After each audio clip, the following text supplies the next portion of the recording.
Sisi Ahlus Sunnah wal Jamaa katika kila zama tuna wanachuoni wakubwa. Katika zama hizi katika miongoni mwa ulama wakubwa wa Ahlus Sunnah wal Jamaa ni al-Imam Sheikh al-Islam Abdul Aziz ibn Baz rahimahullah ta'ala, ambaye alikuwa ni mufti wa al-Mamlaka al-Arabiyyah as-Saudiya. Shafariki, lakini huyu ni mwanachuoni mkubwa. Athari yake ni kubwa katika ulimwengu. Amesomesha wanawazuoni wengi taalam katika mambo ya dini, na wanawazuoni wamempasisha kuwa huyu ni mwanachuoni tena mwenye akida iliyosalimika. Kwa sababu utakumjua mwanachuoni, wasikilize wanawazuoni wanasemaje, sio wajinga. Wanawazuoni wanasema nini kuhusu huyu, sio wajinga. Mwanachuoni hapitishwi na wajinga, kwamba wajinga wengi milioni 5, wajinga milioni 5 wameafikiana kwamba huyu ni mwanachuoni. Haizingatiwi Kiislamu, haizingatiwi. Ni kama vile hakuna yani. Mmenielewa? Wamekusanyika wajinga milioni 5, milioni 50, milioni 60, wameamua kumpa ushekhe mtu fulani. Hawazingatiwi wao wala huyo shekhe wao. Wanaozingatiwa kwamba huyu ni alim ni wanawazuoni waseme huyu ni alim. Kwa hiyo ukitaka kumjua Ibn Baz, soma maelezo wanawazuoni wanasemaje. Yeye ni mwanachuoni. Sheikh Muhammad Nasiruddin al-Albani. Na uzuri kwamba hawa ni wanawazuoni wamefariki si muda mrefu. Matukio mengi yaliyotokea katika huu ulimwengu wameishi, wameyaona, wameyazungumzia. Kwa hiyo hata ile itakayotokea baada ya hapo pia nayo tutayalinganisha na yale. Wameishi kwenye karne hizi. Labda unaweza kusema kina Imam Shafi'i, kina Imam Ahmad, kina Imam Malik rahmatullahi alayhi, wao wamekufa zamani. Haya mambo ya sasa hawajayaona. Sisi tunazungumza wakati wa sasa.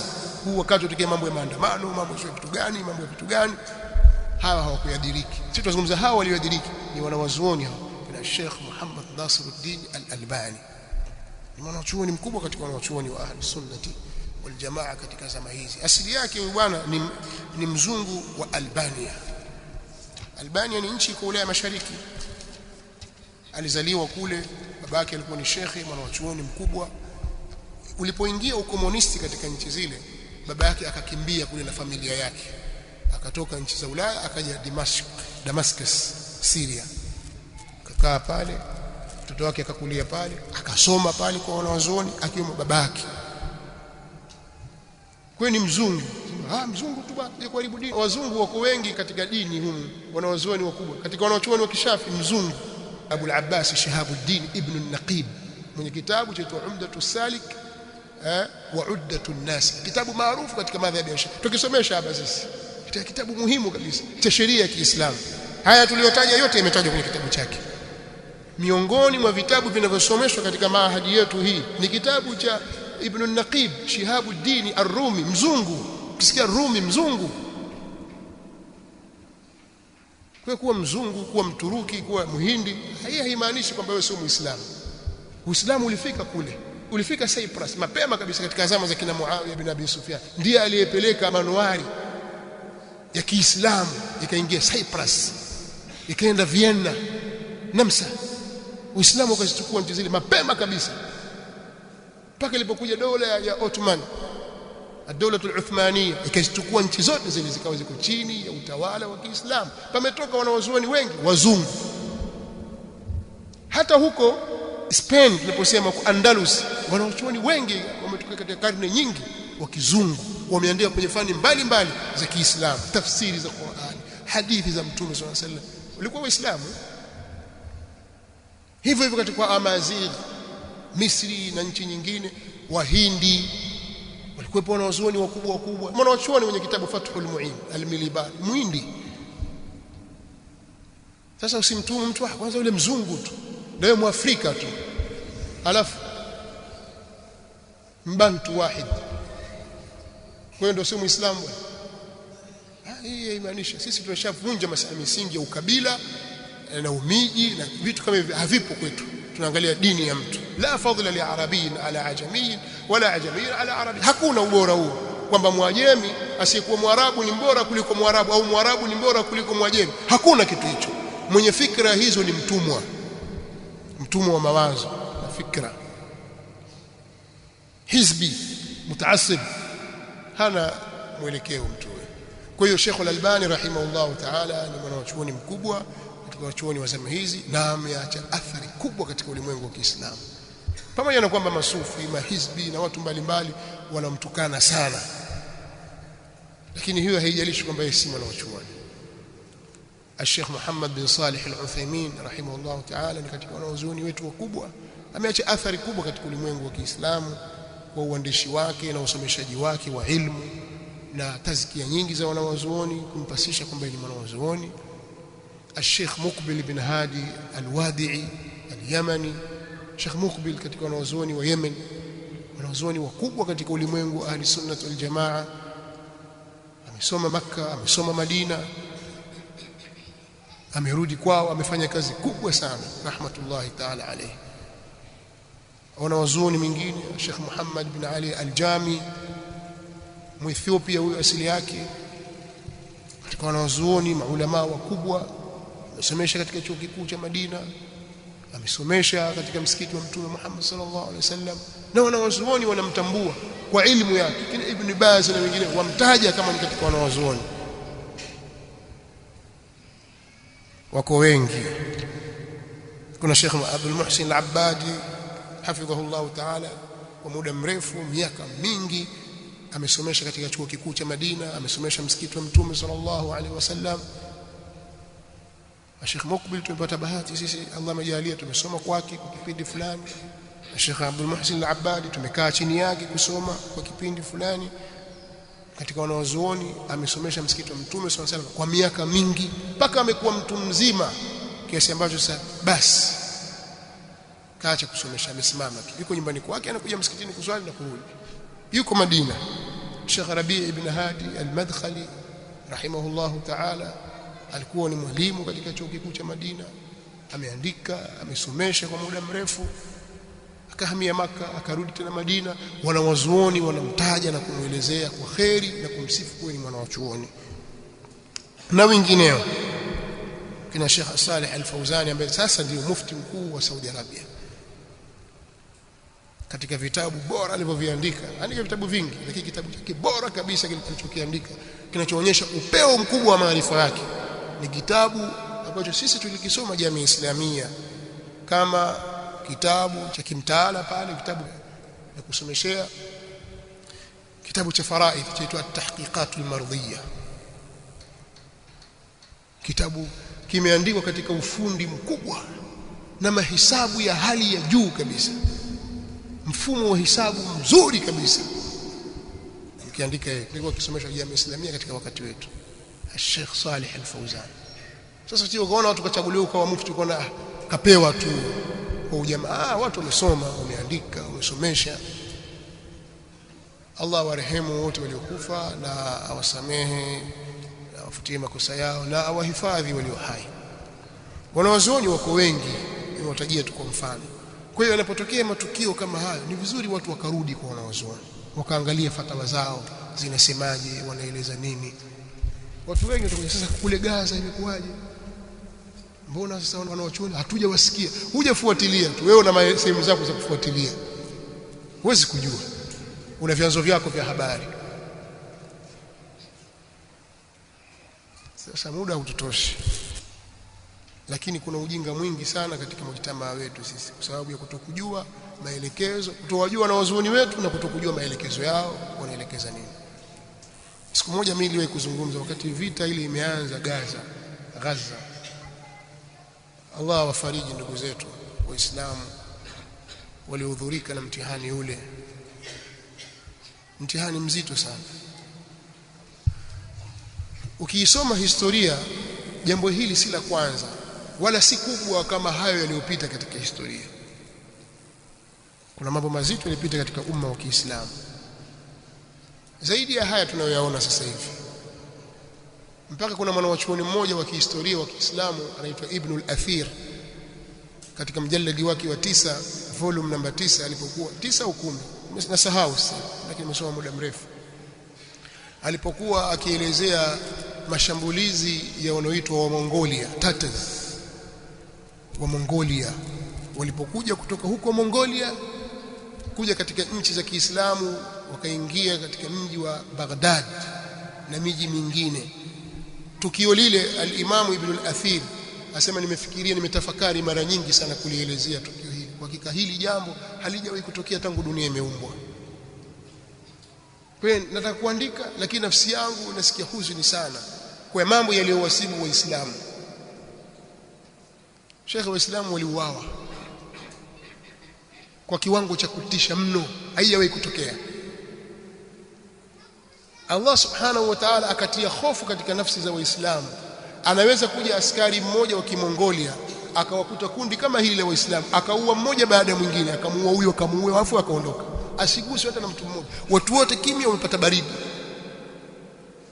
Kuna tukio moja nilisoma, yuko mzee mmoja, binti yake au mke wake alitaka kubakwa na mmoja katika askari wa Kimongolia, alaihim la'inullah, mbele za Waislamu, makundi ya Waislamu wako pale.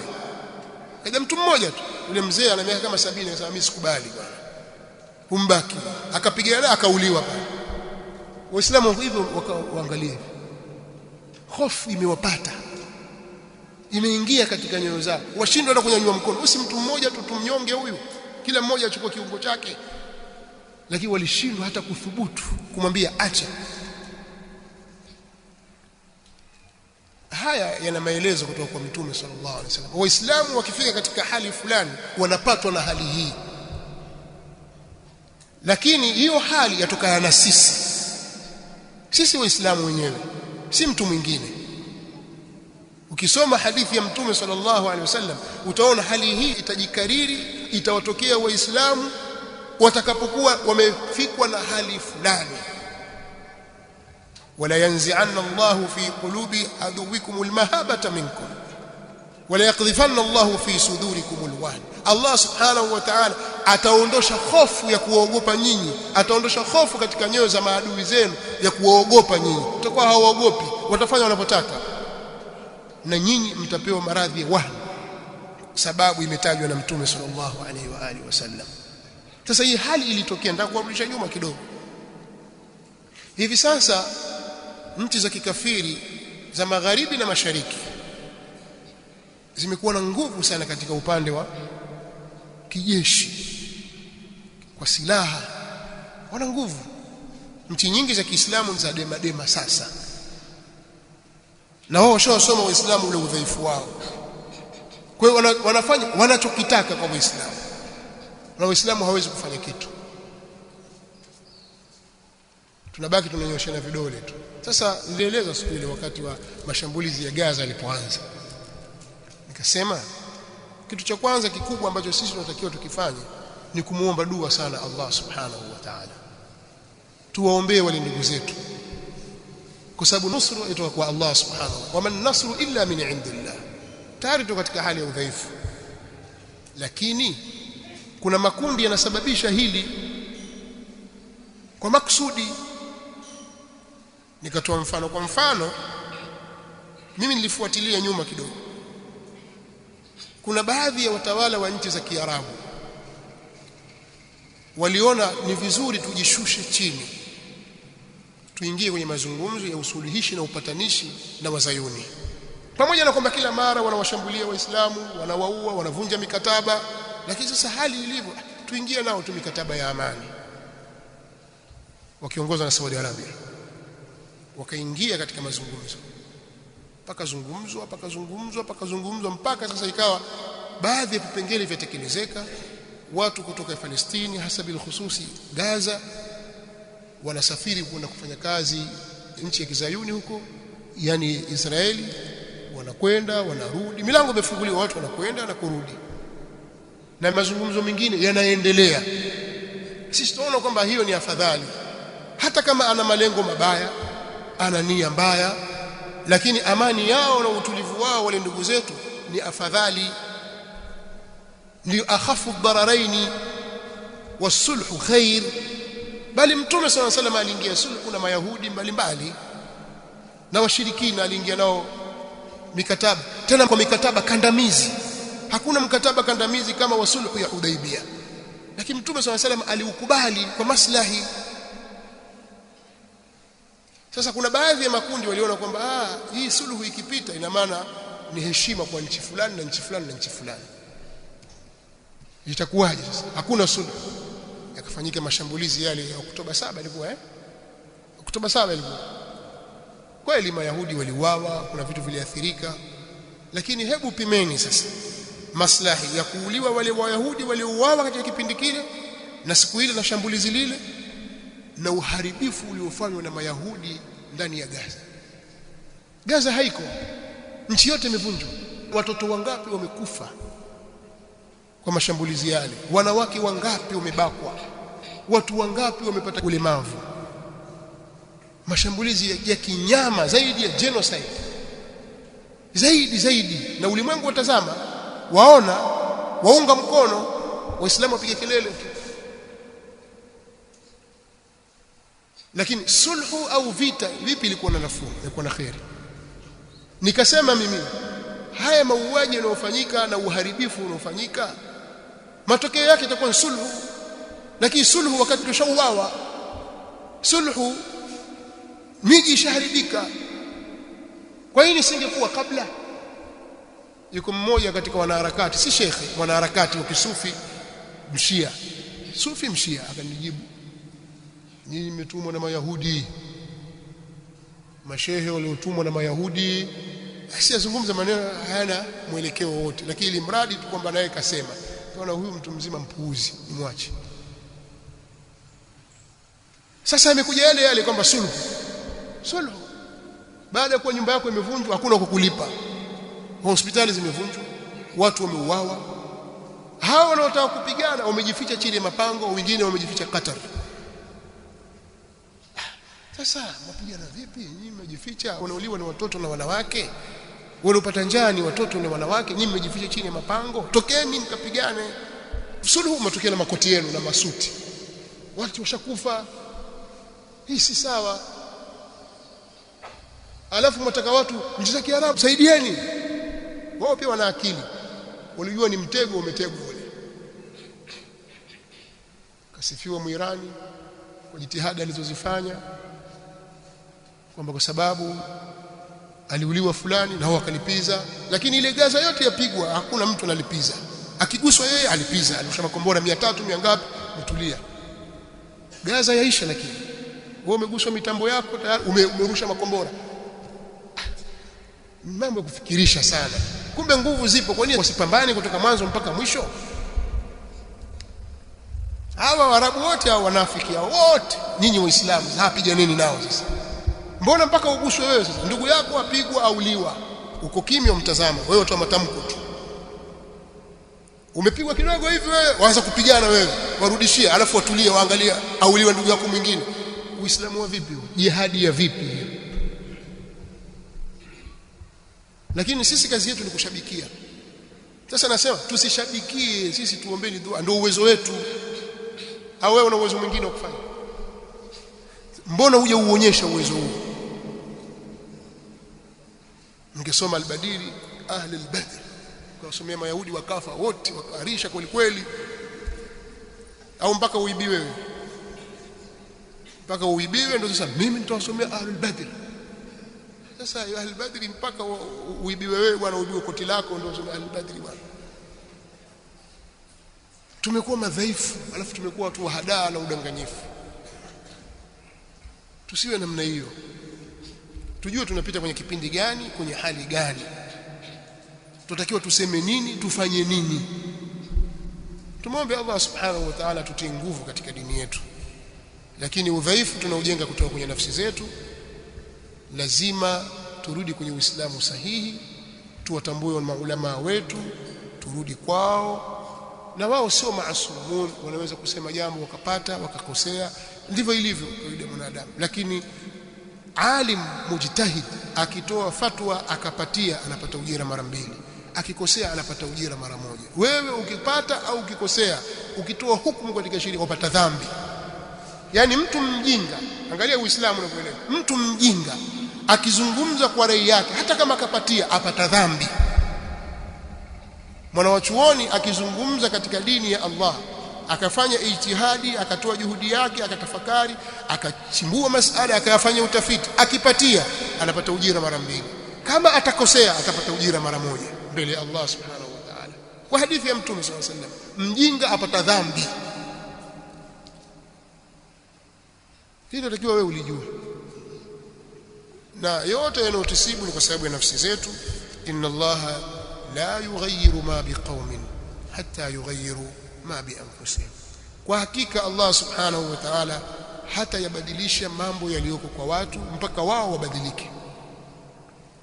Kwa hiyo matatizo yote yanayojitokeza ulimwenguni sababu ni sisi. Makafiri wapata kiburi sababu ni sisi. Wana nguvu juu yetu sababu ni sisi. Sisi wenyewe. Kwa lazima turekebishe tulipokosea. Allahu musta'an. Hii mada ni pana sana jamani. Kwa sababu ningegeuka upande wa pili nikawajeruhi kidogo wengine ambao si wanawazuoni au hawako katika njia sawa sawa. Na hiyo pia ni katika manhaji ya Ahlus-Sunnah wal Jamaa. Lakini mlango huu nikiufungua ni mlango mwingine mpana sana. Wakati wake hauwezi kubebwa, maudhui hawezi kubebwa na wakati huu. Tutosheke naye. Hata haya maswali pia sidhani kama nitapata muda wa kuyajibu. Naangalia maswali mepesi ambayo yanaweza kujibu kwa ufupi. Kama yapo nitayajibu, kama ambayo hayapo ile kwa maelezo marefu nitayaacha, hata kama ni maswali mazuri. Tasema ile swali moja tu. Miongoni mwa shubha wanazotumia watu wa batil dhidi ya dawa hii ni kusema kuwa hatuwezi kuufuata Uislamu kama walivyofuata maswahaba, Allah waridhie, kwa sababu ya utofauti mkubwa kati ya mambo ya kijamii kama uchumi, science, biashara na mambo mengine. Ni yapi maneno yenu katika kuirudi shubha hii? Barakallahu fikum. Kwamba sisi tunaambiwa tufuate manhaji ya salaf, lakini tutaifuata vipi manhaji ya salaf wakati kuna utofauti? Swali linakuja hivi, utofauti wa wakati na maendeleo ya kijamii, kisiasa, kiuchumi, kisayansi na nyanja nyingine. Je, maendeleo haya yatageuza kuwa Allah subhanahu wa ta'ala hayuko juu ya arshi? Kwamba sasa imefika wakati sasa hapa atakuwa hayuko kwenye kitu kingine, kahama pale. Kwa sababu kuna mabadiliko katika ardhi hii ya mambo mbalimbali na maendeleo. Kwa hiyo itikadi ile haiwezi kuwa tena itikadi sahihi. Kwamba Allah subhanahu wa ta'ala ataonekana kwa macho kwa akhira, waumini watamuona. Kwa sababu sayansi imepiga hatua sana, kwa ile jambo sasa hivi haliko tena. Hizi ni akili chafu. Haya maendeleo hayawezi kubadilisha suala la imani. Misingi ya imani itabaki vile vile. Hata kama wakati na zama zitabadilika, hata kama watu watabadilika, misingi ya imani ni ile ile. Hilo jambo la kwanza. Jambo la pili, ibada. Na sisi tumeambiwa tuwafuate as-salafu salih katika mambo ya imani na itikadi. Je, haya yanabadilika kwa sababu wakati umebadilika? Jawabu, hapana. Mambo yako vile vile. Basi itakiwa tuamini kama walivyoamini wale. Tumeelewana? Tuje katika ibada. Sisi tumewekewa ibada maalum. Kuna ibada zinazohitajia tahara kama wudhu, kama vile sala, na kuna ibada nyingine zinahitaji mambo mengine. Je, kwa sababu ya science au kwa sababu ya maendeleo ya kiuchumi itafaa kuswali bila ya udhu? Je, kwa sababu maendeleo hayo tuswali tunapotaka sisi, tuelekee kwingine kusikokuwa kibla kwa sababu ya maendeleo tu? Jawabu, hapana. Swala ni ile ile na utaratibu ni ule ule na tutaufuata mfumo ule ule. Hakuna kitakachobadilika, hata kama wakati umebadilika, siku zimebadilika, uchumi umebadilika, kwamba wale walikuwa wakiswali mtu ana nguo yake moja ndio hiyo hiyo, wengine wana nguo za ngozi ya kondoo, sisi tuna nguo nyingi tu. Sawa? Wanaswali katika misikiti imejengwa kwa magogo ya mitende, imezikwa na makuti ya mitende, mvua ikinyesha yawapata. joto, jua likiwaka wao wanaathirika na ukali wa jua. Dini itabaki vile vile, ibada itabaki vile vile, haitabadilika kwa sababu sasa maendeleo. Kwamba sasa kuna maendeleo, sasa tuswalini na vinanda msikitini. Sawa, maendeleo. Tuweka bluetooth hapa, hakuna imamu wala nini. Asoma sisi Allahu Akbar turukuu. Maendeleo ndio hivyo. Sio hivyo, tutaendelea vile vile, tutawafuata vile vile na utaratibu wao na hakuna kitakachobadilika. Wanataka kutubadilishia dini ni masufi. Waleta vinanda, waleta mapiano katika mambo ya dini, katika sherehe zao. Wao kwa sababu wanaiga wa Kristo. Lakini sitabaki katika mfumo ule ule na dini haitabadilika. Hivyo hivyo katika akhlaq, tabia njema haziwezi kubadilika eti kwa sababu wakati umebadilika. Bado itabaki kuwa mtu ana haya na aibu ni katika tabia njema, ukarimu ni katika tabia njema, upole kwa watu ni katika tabia njema, mshikamano katika mujtama na watu kuishi kijamii, sio kuishi kibepari, kuishi kijamaa, kwamba huyu jirani amsaidie jirani mwenzake. Waweza kumuomba jirani yako kitu, ukaenda kwa ajili ya hali, amepatwa na jambo ukamtembelea. Maisha yale yanaitwa maisha ya kijamaa, lakini ndio maisha ya Kiislamu. Sio maisha ya kibepari kwamba wewe ingie mlango huu na ule mlango huu, hamjuani na ni majirani. Mwapanda lifti moja, hakuna kusemeshana. Huo sio Uislamu. Eti maendeleo yamekuwa makubwa, kila mmoja ajue mambo yake. Huo ni uchoyo, ukafiri. Tabia za kimagharibi za kichoyo, wachoyo kweli kweli. Kwamba mkono nyumbani kwake, basi utapewa gazeti usome, maadamu kuja na taarifa upewe kule. Ule ni uchoyo. Na ndio asili ya ukafiri. Sasa mbona umekuja uje toa taarifa? Ni mgeni. Kuna bwana mmoja alikuwa elezea kisa, asema kuna mbedui mmoja alikwenda jangwani, alikuwa anatembea, akafika mahali usiku umeingia, akaenda kwenye hema pale. Alipoingia kwenye lile hema akamkuta mwanamke, mama mmoja pale. Nani? Mimi mgeni. Karibu. Nataka chakula. Yule mama akamtengea chakula, akampa akala. Mume wake alipokuja, huyu nani? Huyu mgeni. Sisi hatuna nafasi ya wageni. Ondoka. Akamfukuza yule bwana akaondoka. Visa tu, Allahu aalam usihi kwake. Nataja tu kama mazungumzo. Akaenda kwenye sehemu nyingine mbele huko, akaenda kwenye hema jingine, siku nyingine. Akaingia wenyewe, hapa mimi mgeni, nataka chakula. Yule mwanamke pale akamkatalia, hakuna chakula hapa, kula. Akagomba sana yule mwanamke. Mara mume wake akaingia, vipi? Hakuna huyu? Akamwambia ampe chakula. Akapewa chakula, akala. Alipomaliza akasema, mimi nimekuta jambo la ajabu sana. Kule mwanamke kanipa chakula, mwanamume kanifukuza. Hapa mwanamke anifukuza, mume nipa chakula. Akamwelezea, akamwambia, yule ulimkuta kule, yule mwanamke aliyekupa chakula yule ni dada yangu. Na huyu ulimuona hapa, huyu mwanamke yule ndo kaka yake. Kaka yule, tabia zao choyo. Huwa mara nyingi watu wafanana katika maadili yao. Nifahamu. Sasa hawa wazungu makafiri, sizungumzi wazungu wa Uislamu. Nilikuwa na rafiki yangu mmoja mzungu, nilikuwa nikisoma naye darasa moja kwenye Jamii Islamia Madina. Ikifika wakati wa break hivi tunakwenda mahali kwenye mkahawa, na gari yake tunakunywa chai, tuzungumza, time ikifika tunarudi zetu. Siku moja akaniambia hivi, sisi tulipokuwa wa makafiri kule kwetu, huwezi kuona kitu kama hiki. Yaani mimi nikuchukue na gari yangu, afu nikija hapa tunywe chai afu kulipie. Haiwezekani hata siku moja. Lakini anasema wallahi Uislamu ni neema kubwa kabisa. Kwa siku hana na nalipa mimi sina, nalipa yeye. Au siku nyingine anaanza kama acha nalipa mimi. Lakini anasema hii kwetu, yeye ni mzungu hasa. Kwetu hii kitu hamna. Wala usije ukathubutu kuna nyumbani kwa mtu. Wanaoishi nchi hizo wanajua haya mambo. Kwa hiyo nataka kurudi kwamba tabia njema haziwezi kubadilika kwa sababu ya maendeleo. Zitabaki kuwa ni tabia njema, na tabia mbaya zitabaki kuwa tabia mbaya vile vile. Hata hukumu za kiutawala, mtawala awe mdhalim au awe muadilifu, hata kama kuna maendeleo ya kiasi gani, hukumu zitabaki zile zile. Mtawala au Muislamu au awe kafiri, hukumu zitabaki vile vile, hazitabadilika. Tumeelewana? Hali ya hofu, hali ya amani, shida na dhiki, faraja, hali liko vile vile, kwa maana kwamba sasa hivi kuna maendeleo.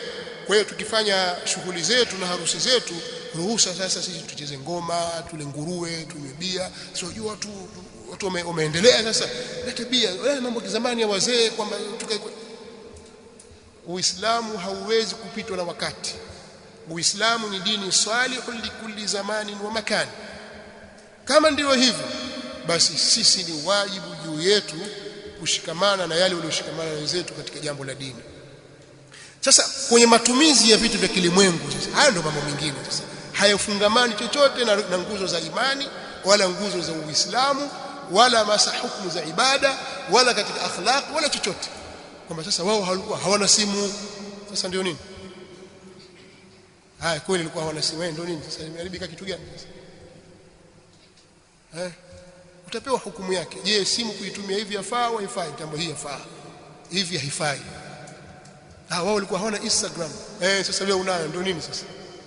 Itabaki vile vile, vya haramu vitakuwa vya haramu na vya halali vitakuwa ni halali, hivyo hivyo. Umeelewa? Si mnaelewa mnachokisema?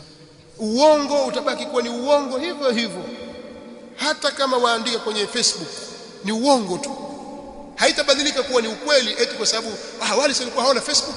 Kwa Facebook lazima useme uongo, haibadilishi kitu. Kwa hiyo mwelekeo hili mlielewe. Kadhalika kueneza mambo ya uzushi na kuwazulia watu uongo, dhambi zake zitabaki pale pale, haijalishi kwamba wewe umeandika ukiwa wajulikana au hujulikani, bismi mustaar, majina feki au jina halisi. Chochote utakachokifanya utahesabiwa mbele ya Allah subhanahu wa ta'ala. Hilo lazima ulijue. Kwa hiyo haya maendeleo yameturahisishia sisi mambo mengi. Taarifa, kama tumetoa taarifa katika mambo ya semina, mmejisajili kwenye semina, ndio tutatumia katika njia sahihi. Sasa taarifa, mjaradi wa taarifa kufika. Naona ningeishia hapa kwa sababu ratiba nyingine zinatakiwa ziendelee na hatutakiwi kuwachosha sana. Kwa hiyo najua bado watataka maneno, lakini yatosheleza. Hikma ni kuishia hapa. Inshallah mimi nitarudi tena nadhani kwenye mada nyingine. Ikiwa leo imeanza mwishoni mwa wiki hii, leo si Jumamosi, kuna Jumapili. Sisi ndio mwanzo, sio weekend, ndio mwanzo wa wiki Kiislamu. Jumamosi siku ya kwanza, Jumapili siku ya pili, Jumatatu siku, kwa nadhani nitarudi tena Alhamisi kwenye mhadhara mwingine. Ndio hivyo inshallah. Lakini katikati hapa watakuja mashekhe wengine, mtakuwa pamoja na nyinyi. Haya maswali yenu na yahifadhi. Barakallahu fikum. Subhanakallahumma bihamdik, ashhadu an la ilaha illa anta, astaghfiruka wa atubu.